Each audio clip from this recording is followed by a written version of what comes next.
But some people, they went astray. Tetapi beberapa orang tersesat.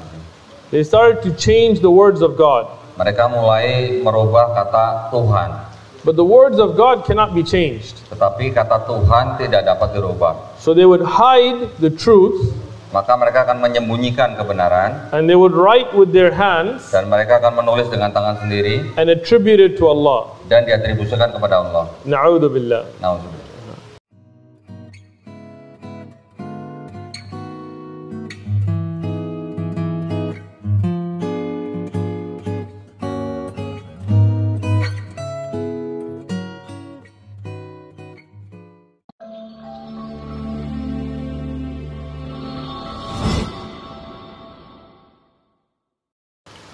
Bismillahirrahmanirrahim. Assalamualaikum warahmatullahi wabarakatuh. Waalaikumsalam. Before going on my speech, it's best for us to thank Allah for His mercy and blessing that we can here to attend the agenda today. Peace and salutation may descend to the last messengers of Allah, Muhammad sallallahu alaihi wasallam, who has guided us from the darkness to the lightness, and because of Him we get the love of Allah in the life and hereafter. Perkenankan saya sebagai Master of Ceremony untuk membersamai Bapak Ibu sekalian, dan alhamdulillah saya ucapkan ahlan wa sahlan kepada Syekh Umar bin Faruq dan Kododi beserta rombongan, ada Kohani, dan saya ucapkan terima kasih banyak kepada Dr. Mohyi yang telah memperkenankan bersinggah di sini menyelenggarakan acara di Sengkali. Terima kasih banyak.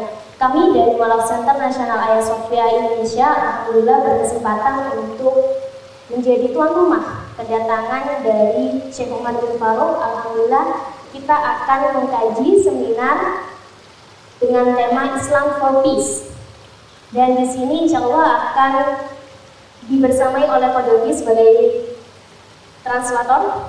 Kayaknya MC-nya lebih bagus ya penerjemahnya. Nggak perlu penerjemah lagi kayaknya. Masya Allah, ya, insya Allah, insya Allah. Amin, insya Allah. Kemudian terima kasih banyak juga kami sampaikan kepada Bapak Ibu sekalian yang telah berkenan hadir, berkesempatan berjumpa bersama Syekh Usman di sini. Ahlan wa sahlan kami ucapkan, dan alhamdulillah saya akan membacakan susunan acara kita pada siang kali ini. Yang pertama, mari kita buka acara kita bersama-sama dengan bacaan basmalah. Bismillahirrahmanirrahim.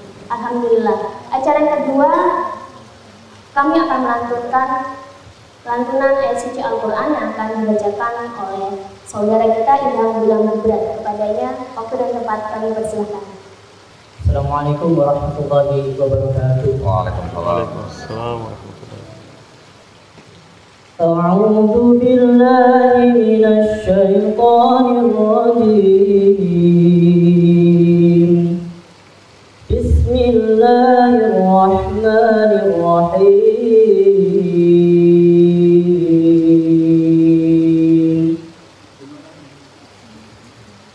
La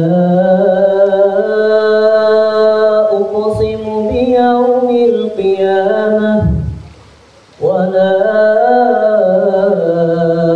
uqsimu bin nafsil lawwamah. Ayahsabul insanu an lan najma'a 'idhamah bala qadirin 'ala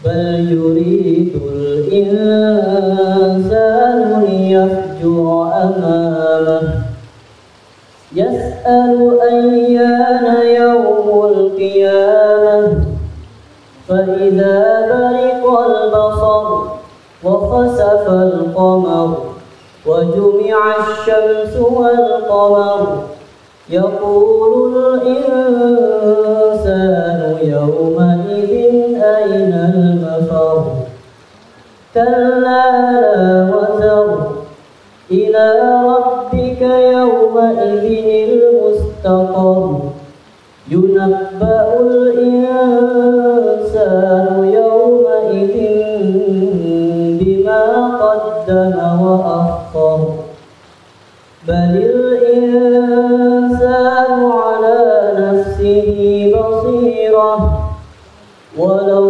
ألقى معاذيره لا تحرك به لسانك لتعجل به إن علينا جمعه وقرآنه فإذا قرأناه فاتبع قرآنه ثم إن علينا بيانه كلا بل تحبون العاجلة وتذرون الآخرة وجوه يومئذ ناظرة إلى ربها ناظرة ووجوه يومئذ باسرة تظن أن يفعل بها فاقرة كلا إذا بلغت التراقي وقيل من راق وظن أنه الفراق والتفت الساق بالساق إلى ربك يومئذ المساق فلا صدق ولا صلى ولكن كذب وتولى ثم ذهب إلى أهله يتمطى أولى لك فأولى أولى لك فأولى ثم أولى لك فأولى أيحسب الإنسان أن يترك سدى ألم يكن نطفة من مني يمنى ثم كان علقة فخلق فسوى فجعل منه الزوجين الذكر والأنثى أليس ذلك بقادر أليس ذلك بقادر أليس ذلك بقادر على أن يحيي الموتى صدق الله العظيم. Assalamualaikum warahmatullahi wabarakatuh. Terima kasih. Alhamdulillah. Alhamdulillah Rabbil Alameen. Wassalatu wassalam ala khatimil anbiya ashrafil mursaleen wa ala alihi wa ashabihi ajma'in amma ba'd. فقال سبحانه وتعالى بعد أعوذ بالله من الشيطان الرجيم بسم الله الرحمن الرحيم كل نفس ذائقة الموت ولم يكمل هناك وقال سبحانه وتعالى بعد ذلك ثم إلينا ترجعون. But like anything that is worth achieving and anything you want to value, there is always going to be a struggle, a test, a hardship to go through. If you go to school here in Malaysia or Indonesia or this area, you don't just get a degree. You don't walk in and get a degree. If you did, that degree would be useless. But you go, you strive, you struggle, you go through tests, you go through homework, you go through sleepless nights. Then if you pass, you get a degree, and that it means something. That's long. Jadi maksudnya setiap kehidupan kita itu tidak ada yang tanpa perjuangan, semuanya ada ujiannya. Kita sekolah di Malaysia atau di Indonesia juga semua ada tesnya supaya apa yang kita perjuangkan membuahkan hasil. Kurang lebih begitu ya. Jangan panjang. Don't say too long. Okay. So, if you give somebody something without working for it, they don't appreciate it. If I give Donnie a Lamborghini today and he didn't work for it, he would crash it today. Ya, jadi kalau kita memberikan sesuatu kepada orang lain tanpa adanya sebuah usaha, itu tidak akan berarti apa-apa. Misalnya suatu hari Syekh Uthman memberikan saya sebuah mobil Lamborghini, tapi saya tidak mengupayakan, itu juga akan sia-sia. But if he spends his life collecting money, tapi kalau saya berusaha mencari uang, saving little by little, menabung sedikit demi sedikit, and finally has enough money that he worked so hard for, dan akhirnya mempunyai cukup uang yang telah dia upayakan, that he can buy a Lamborghini, maka dia akan bisa membeli mobil Lamborghini. then even if it scratches, he'll get upset. Dan kalau mobil itu lecet, dia pasti akan marah. Because he worked for it, he values it. Ya, karena mobil itu adalah hasil perjuangan beliau. So if insan was always in Jannah, he wouldn't understand the value of Jannah. Setan. If insan, human, Oh ya. were always in Jannah, they would not understand the value of Jannah. Jadi jika manusia itu hanya ditaruh di dalam surga, dia tidak akan bisa memahami perjuangan atau upaya hidup itu. So Allah, with His infinite wisdom, jadi Allah dengan kebijaksanaan yang kekal, He wrote that insan would come to this dunya. Dia sudah menuliskan bahwa manusia akan hidup di dunia.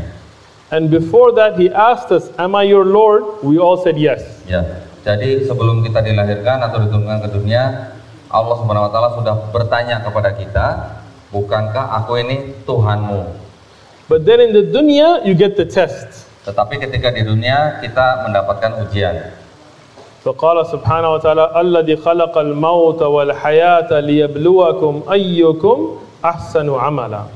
Allah says in the Quran that we created death and life to see which one of you puts forth the best of deeds. Ya, jadi kita diberikan kehidupan dan kematian untuk dilihat upaya daripada kita. Now in this beautiful ayah, Di dalam ayat yang indah ini, does Allah mention death first or life? apakah Allah Subhanahu Wa Taala berfirman kata kematian dulu atau kehidupan dulu? That's a question. Ada yang tahu?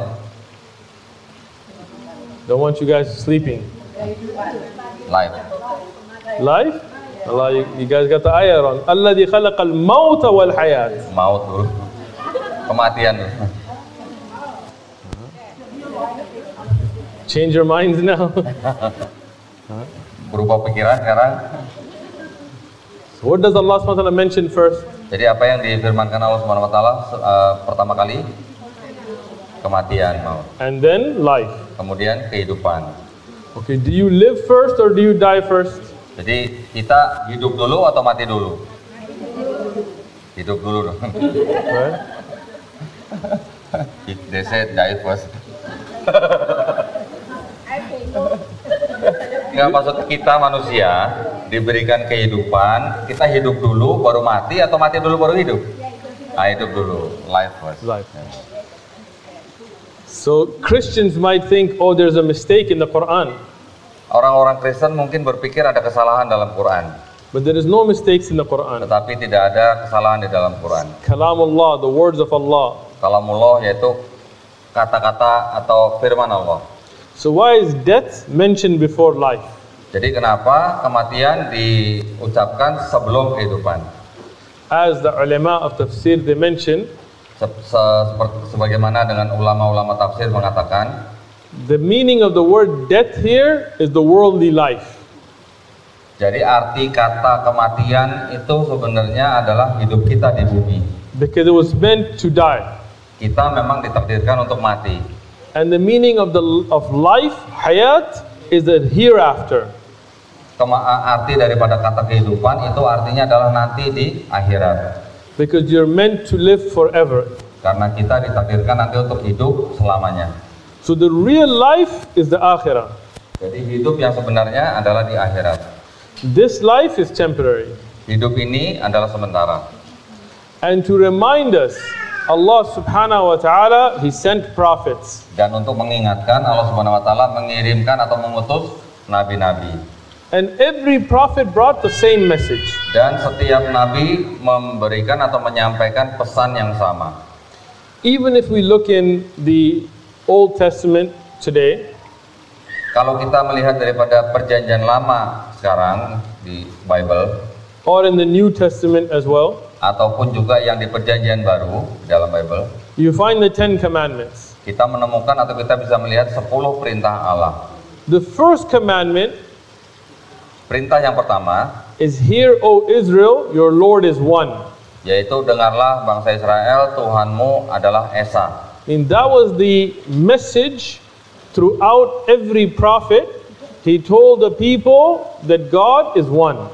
Dan itu adalah pesan yang disampaikan oleh para nabi bahwa Tuhan kita adalah Esa. And we find the same in the Quran. Dan kita juga menemukan pesan yang sama di dalam Quran. Qul huwallahu ahad.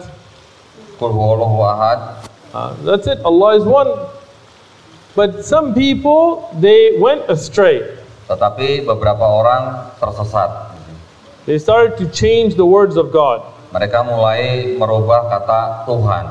But the words of God cannot be changed. Tetapi kata Tuhan tidak dapat dirubah. So they would hide the truth, Maka mereka akan menyembunyikan kebenaran. and they would write with their hands Dan mereka akan menulis dengan tangan sendiri. and attribute it to Allah. Dan diatribusikan kepada Allah. Na'udhu billah. Nauzubillah. With that, Allah then, out of His mercy, He sent more prophets. Maka itu Allah Subhanahu wa taala mengirimkan lebih banyak lagi nabi. And each prophet came with a sign to Yeah. show people. Dan setiap nabi diutus dengan mujizat-mujizat. If you look at Ibrahim alayhi salam, he was thrown in the fire.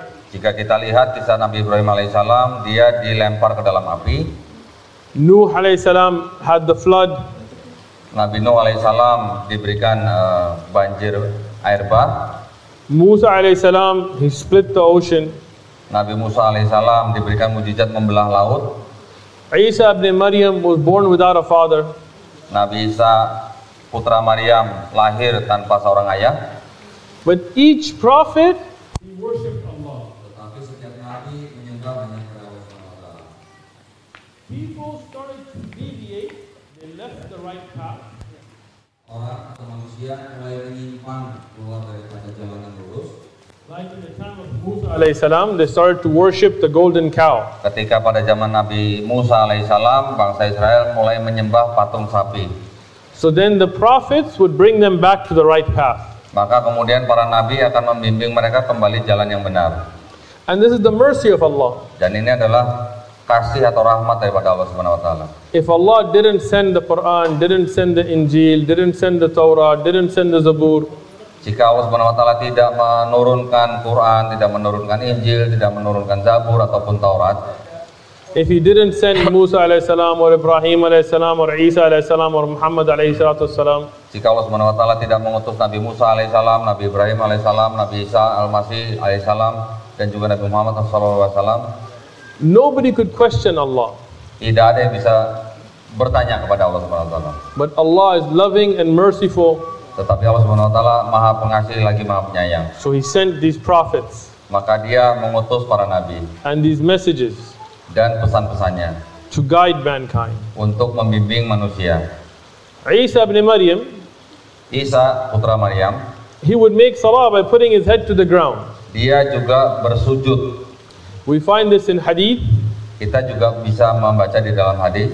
and even in the Bible that has been changed and added, they still have that there. Ya, bahkan di dalam Bible yang sudah dirubah pun masih tersisa kisah Yesus atau Isa putra Maryam bersujud. But some people started saying Isa ibn Maryam is God. Tapi beberapa orang sudah mulai menuhankan Isa putra Maryam. Even though the great prophet Isa ibn Maryam is free from this. Meskipun Nabi besar Isa putra Maryam terlepas daripada hal ini. How can God have a son when He never married? Bagaimana Tuhan bisa mempunyai anak jika Dia saja tidak menikah? Even today, if somebody has a child without being married, is that a good thing or is it a sin? Jika sekarang ada orang yang mempunyai anak tanpa menikah, apakah itu hal yang baik atau hal yang buruk? Somebody might say, but he didn't have a father. Mungkin beberapa orang akan bilang bahwa bahkan dia tidak mempunyai seorang ayah. So who was the father of Adam? Jadi siapa ayahnya? Who was the father of Hawa? Siapakah ayah daripada Hawa? Who was the mother of Adam or mother of Hawa? Siapakah ibu daripada Adam atau Hawa? No father, no mother. Tiada ayah, tiada ibu. Kun fayakun. If Terjadi Allah maka terjadilah. kalamat min Allah, Allah orders it, it is. Allah berfirman maka terjadilah. If some people imagine that Jesus is God, Jika beberapa orang membayangkan bahwa Yesus adalah Tuhan, how could he be the son and the father? bagaimana mungkin pada waktu yang sama dia menjadi anak dan juga menjadi bapa? Can the son impregnate the mother? Bisakah putra itu menghamili ibunya sendiri? Doesn't make any sense. Tidak masuk akal. How can God die? Bagaimana mungkin Tuhan mati? Even in the Bible, Bahkan di dalam Bible, we find in 1 Timothy kita membaca dalam 1 Timotius 6:15 pasal 6 ayat 16. and 16, 15 and 16, Ayat 15 sampai 16, that God is the King of Kings bahwa Tuhan adalah raja di atas raja and He's immortal, dan dia tidak bisa mati. means He cannot die. Ya, artinya dia tidak bisa mati. So by the Bible's own admission, anybody that dies could not be God. Jadi berdasarkan pengakuan Bible sendiri, siapapun yang mati itu pasti bukan Tuhan. It doesn't say the Father or the Holy Ghost, it says God. Tidak dikatakan Bapa atau Roh Kudus, dikatakan adalah Tuhan. So that means if Christians say Jesus died, He could not be God. Jadi kalau orang Kristen mengatakan Yesus mati, maka dia pasti bukan Tuhan.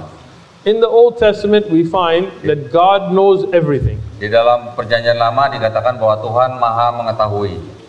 And in the New Testament, we find that Jesus, peace be upon Him, didn't know the hour of His return. Dan di dalam Perjanjian Baru, Yesus diceritakan bahwa dia tidak mengetahui hari penghakiman. So if God knows everything and Jesus didn't know the hour, then by definition, He could not be God. Maka jika dikatakan Tuhan Maha mengetahui, sedangkan Yesus tidak mengetahui hari penghakiman, maka secara definisi Yesus bukan Tuhan. And that's why we as Muslims believe that all the prophets were great people, but they were all prophets, humans, not God. Maka itu kita sebagai Muslim percaya bahwa para nabi itu adalah orang-orang besar yang sudah dipilih oleh Allah, dan kita percaya mereka bukan Tuhan. And this is the fitrah, this is the natural state of a human. Ya, ini adalah sifat asli daripada manusia. When I was younger, I grew up with all Christians and Catholics. Ketika saya masih muda, saya mengunjungi banyak gereja Katolik. So I used to go to church and they used to teach us in church. Dan saya pergi ke gereja menemui pendetanya. And they would tell us that Jesus is God. Mereka akan mengatakan bahwa Yesus adalah Tuhan. And then they would tell us that Jesus prayed to God. Tetapi juga mereka mengatakan Yesus berdoa kepada Tuhan. And I would sit there confused. Saya mengatakan bahwa itu membingungkan. If He is God, who's He praying to? Jika dia Tuhan, kepada siapa dia berdoa? Then they would say the Father. Mereka akan menjawab Bapa. Then I would say, okay, then the Father is God. Jadi saya mengatakan benar bahwa Bapa itu adalah Tuhan. Because the Father doesn't pray to the Son. Karena Bapa tidak berdoa kepada anak. The Holy Ghost doesn't pray to the Son. Roh Kudus juga tidak berdoa kepada anak. But if the Son prays to the Father, then the Father is more powerful. Tetapi anak berdoa kepada Bapa, maka itu Bapa lebih berkuasa. And they would tell me, get out. Lalu pendeta itu mengatakan mengusir kepada Syekh Utsman ini untuk keluar.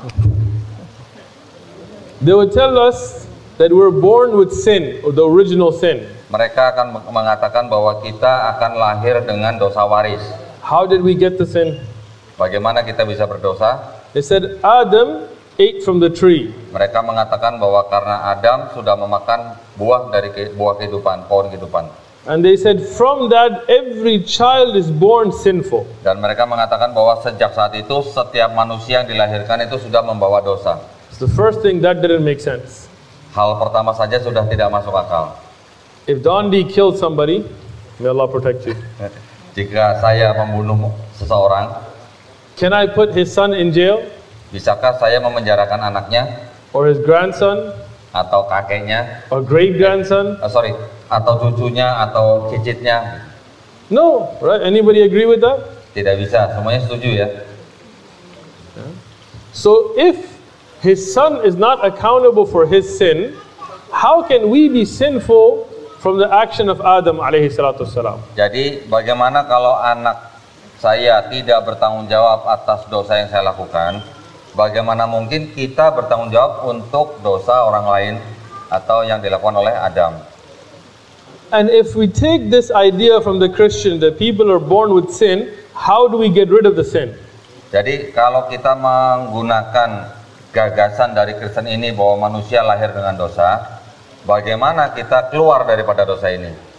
Then they tell us that God sent his son, his sinless innocent son, Maka mereka akan mengatakan bahwa Tuhan sudah mengutus anaknya sendiri, anak yang tanpa dosa, who's also God. yang juga Tuhan. So I don't know if he came himself. Saya tidak tahu apakah dia datang sendiri, And people killed him. dan orang-orang membunuh dia. They tortured him. Mereka menyiksanya, They put thorns on his head. mereka menaruh mahkota duri di kepalanya. According to Christians, Menurut kekristenannya, they crucified him mereka menyalibnya and they killed him. dan mereka membunuhnya. And then he died. Kemudian dia mati. And then sin is forgiven. Kemudian dosa manusia dihapuskan. How does that make any sense? Bagaimana itu bisa masuk akal? Isn't eating from a tree less of a sin than killing the Son of God? Jadi jika Adam memakan buah kehidupan lebih rendah daripada membunuh Tuhan. I have a house, Saya mempunyai rumah, alhamdulillah. alhamdulillah. I have trees. Saya punya pohon, I have an apple tree. saya punya pohon apel. If you take an apple from my tree Jika kalian ada yang mengambil apel dari pohon saya without asking, tanpa bertanya, I can forgive it. saya bisa mengampuninya, It's okay. tidak masalah. But if you kill my son, Tetapi jika kalian membunuh putra saya, wallahi, I'm coming after you. wallahi saya akan mengejar kalian. That's my son. Itu adalah putra saya. So how can killing the Son of God, Jadi bagaimana ceritanya membunuh anak Tuhan, who's God himself, yaitu Tuhan itu sendiri, cure the sin? menghilangkan dosa? Makes absolutely no sense. Sama sekali sama sekali tidak masuk akal. And if that was God, did he commit suicide? Dan kalau dia Tuhan, apakah dia melakukan bunuh diri? And if he wanted to die, why in the Bible does it say that he says, Father, take this away from me? Ya. Dan jikalau dia Tuhan, mengapa dia berdoa untuk melalukan cawan ini daripadaku? So this made absolutely no sense. Jadi ini sama sekali tidak masuk akal. If you look at Judaism, Jika kita lihat Yudaisme, they say there is a chosen people. mereka bilang ada orang-orang yang terpilih. So just because you're born in a certain family, you're from the chosen people. Ya, jadi jika kita lahir di dalam bangsa tertentu atau keluarga tertentu, kita adalah orang-orang yang terpilih itu. That sounds pretty racist to me. Ya, itu kedengarannya cukup rasis buatku. Just because you're born Arab or Ajam or Chinese or a European shouldn't matter. Ya, jadi bukan karena kita lahir dari bangsa Arab, bangsa Ajam atau bangsa yang lain, terus kita menjadi orang yang lebih tinggi dari yang lain. When you look at Hinduism, Ketika kita melihat Hindu, they worship a cow, mereka menyembah sapi. but I just ate a cow. Tapi saya barusan makan sapi, daging So sapi maksud. So it can't be God, Tidak mungkin itu Tuhan. but their God is tasty, Tapi Tuhan rasanya lezat. especially barbecue. Apalagi kalau dipanggang. Sate. Sauteed, sure. What does that tell you? That these are all paths to misguidance. Apa artinya itu buat kita? Itu artinya adalah penyimpangan ya. And there is only one right path. Dan hanya ada satu jalan yang benar, Siratul Mustaqim. jalan yang lurus. Sirat is not plural, it's singular. Sirat bukan jamak tetapi tunggal. This one truth is the truth of Islam. Jalan yang benar ini adalah jalan kebenaran dalam Islam. The same truth every prophet brought. kebenaran yang sama yang dibawa oleh para nabi. There is only one God worthy of worship, Hanya ada satu Tuhan yang layak diibadahi, and you should follow the prophet of the time. dan kita harus mengikuti nabi itu sepanjang waktu. We are in the time of Rasulullah Muhammad alayhi salatu wassalam. Kita berada di masa setelah Nabi Muhammad SAW. So we must follow the religion that was revealed to the Prophet Muhammad sallallahu alaihi wasallam. Jadi kita harus mengikuti agama yang diturunkan kepada Nabi Muhammad SAW. And it's our responsibility to convey this message to everybody else. Dan ini adalah tanggung jawab kita bersama untuk menyampaikan kepada orang lain. We have a brother in San Diego. Ada seorang teman kita di San Diego, His name is Richard. namanya Richard. You can see his videos on our channel, the One Message Foundation. Anda bisa melihat video dia di channel kita One Message Foundation. He was from an enemy gang from me. Dia berasal dari gangster ya, gangster lawan saya pada waktu itu. So when we were young, we would try to kill each other. Jadi pada waktu kita masih sama-sama muda, kami sama-sama berusaha saling membunuh. Then, alhamdulillah, when I came to Islam, Kemudian alhamdulillah setelah saya masuk Islam and we started giving the da'wah, dan kita mulai berdakwah, one day he came to the park. satu hari dia datang ke sebuah taman.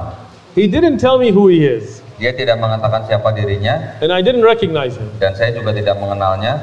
And he asked about Islam, Kemudian dia bertanya soal Islam. and he argued with us, debated with us. Kemudian dia berdebat dengan kita. And he came again Kemudian dia datang lagi and debated dan berdebat lagi. until a third time, Sampai ketiga kalinya, then he became Muslim. alhamdulillah dia menjadi seorang Muslim. Alhamdulillah. Then, when he became Muslim, Kemudian setelah dia menjadi Muslim, his pastor, his Christian pastor, pendetanya Richard ini noticed that he wasn't in the church. mengetahui bahwa Richard tidak lagi berada dalam gereja. So they asked, "Where's Richard?" Maka dia bertanya, di manakah Richard? So the family, they told him that he went to Balboa Park, he met a guy named Uthman, he became Muslim. Kemudian keluarganya memberitahu pendeta itu bahwa Richard pergi ke sebuah taman namanya Balboa Park dan bertemu dengan saudara Uthman dan menjadi seorang Muslim. And his family cut him off. They stopped talking to him. Dan keluarganya tidak lagi berkomunikasi dengan Richard. Mereka tidak lagi berbicara dengan Richard. They kicked him out of the house. Mereka mengusir dia dari rumah. They were stuck to the church. Mereka tetap ke gereja. So this Christian pastor said, "I'm going to go debate with Uthman." Kemudian pendeta Kristen ini berkata bahwa dia akan berdebat dengan Utsman. The video is online. Ada videonya online. Alhamdulillah, he lost very badly. Alhamdulillah dia kalah dengan sangat menyedihkan. To the point that his own family, Richard's family, when they saw their preacher lose, they stopped going to that church. Kemudian ketika keluarganya melihat pendetanya kalah berdebat, mereka tidak lagi pergi ke gereja. Then alhamdulillah, his mother became Muslim. Alhamdulillah kemudian ibunya menjadi seorang His Muslim. father became Muslim. Ayahnya menjadi seorang Muslim. His mother even died on Islam. Bahkan ibunya meninggal dalam keadaan Muslim. The day she died, she was very sick, but she told him, go give da'wah. Pada hari ibunya sebelum meninggal, ibunya mengatakan kepada Richard, pergilah untuk berdakwah. And he was in the park with us when he got the call that his mother died. Dan Richard itu sedang berada di Taman Balboa itu ketika ibunya meninggal. And he started to cry. Dan dia menangis. And we have a video of this. Ada videonya. But alhamdulillah, his mother died on Tawheed. Tetapi alhamdulillah ibunya meninggal dalam keadaan tauhid. And he's a da'i now. Dan dia sekarang seorang dai. So my respected brothers and sisters in Islam, Jadi kepada Bapak Ibu, saudara-saudara kami di dalam Islam, we don't want anybody to go to hellfire. kita tidak mengendaki orang lain masuk ke dalam neraka. And when we are Muslim, this is our job to call people to Islam. Dan kita sebagai orang Muslim, ini adalah tugas kita untuk menyampaikan kepada orang lain. So the first thing is for us to correct ourselves. Yang pertama, yang terpenting adalah kita mengintrospeksi diri kita sendiri.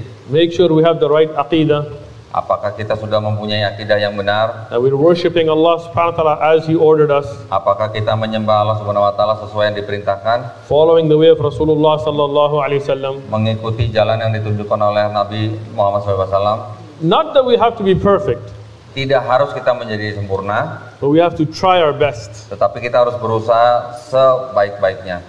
and then take this message to all of mankind. Kemudian membawa pesan ini kepada seluruh umat manusia. This is our job. Ini adalah tugas kita. And if we don't, Dan jika kita tidak melakukan, then Allah will question us. maka Allah Subhanahu wa taala akan menanyakan. We don't have to have an organization Kita tidak harus ikut bergabung dengan organisasi or a channel, atau channel atau punya channel, but we need to be involved in the da'wah. tapi yang jelas kita harus terlibat di dalam dakwah. Whatever we can do, Apapun yang kita bisa lakukan. if we can use our money, use your money. Jika kita punya uang, kita bisa menggunakan uang kita. If you can give your time to a Muallif center, then give your time. Jika kita bisa memberikan waktu kita kepada Muallaf Center, maka kita berikan.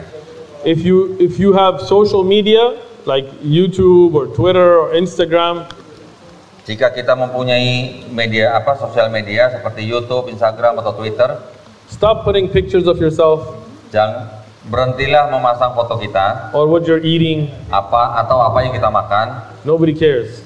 Tidak ada yang peduli. Instead, put da'wah. Lebih baik kita pasang dakwah kita. Find the clips of du'at, the video clips of the Atau du'at. upload video-video daripada doa. So even if you're not out there, you're promoting the da'wah to reach the people. Ya, jadi walaupun kita tidak keluar rumah, tetapi kita ikut berdakwah kepada orang lain. If you have a neighbor that's not Muslim, Jika kita mempunyai tetangga yang bukan Muslim, the month of Ramadan is coming, sebentar lagi bulan puasa Ramadan akan segera datang. take some food, Kita berikan makanan, tell them about Ramadan. beritahu mereka bahwa ini bulan Ramadan. I know here everybody knows about Ramadan, Saya tahu di sini di Indonesia semua orang tahu mengenai bulan Ramadan. but you still have 20-30% of kuffar living here. Tapi kita masih punya 20-30% yang tidak merayakannya. So use Ramadan as a da'wah for them. Maka kita manfaatkan bulan Ramadan ini untuk mendakwai mereka. Call them to Tawheed, Undang mereka untuk bertauhid, to the worship of the one Allah, untuk menyembah hanya kepada satu pencipta. not to worship the creation, but to worship the Creator. Tidak untuk menyembah ciptaan, tetapi untuk menyembah sang pencipta. And I hope Allah accepts me and all of you for this job that was the job of the prophets. Dan saya berdoa semoga Allah Subhanahu wa taala menerima saya dan juga untuk Anda semua untuk berdakwah.